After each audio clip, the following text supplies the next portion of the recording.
We have been listening to a lot of stories, and Representative Pryor and Representative Moran and Representative Allen's stories, you know, really touched me, really gave me that chest constriction and makes you almost want to break out and cry, because what this bill reminds us of is what this protest was about. And we talk about how annoying it was to be not able to drive on the highway. We talk about how inconvenienced it is to not be able to get where we're going because the highway is blocked. And it reminds me of a conversation I had shortly after that when I was outdoor knocking, and a woman, I knocked on the door and we talked about a lot of different issues, and she was telling me how her son was so inconvenienced by the protests. He had to go to work and he was late, and the side roads were busy, and this, that, and the other. And I stopped for a minute and I thought, and I looked at her and I said, you know what? Imagine how inconvenient it is when black men are continually pulled over for driving black.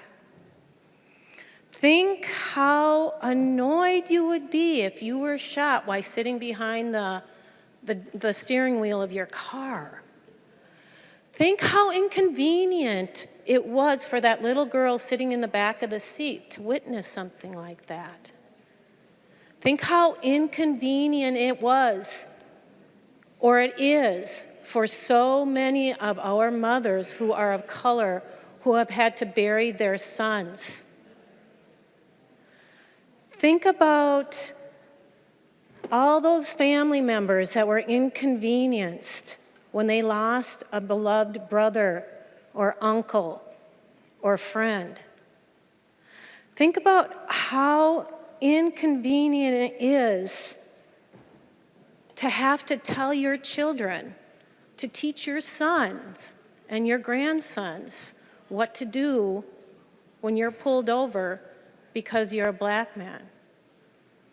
So when we talk about being inconvenienced or how annoying it is, I want everyone to stop for a minute and think what it's like to be a person of color and to be continually, year after year, time after time, inconvenienced because you are not of white privilege.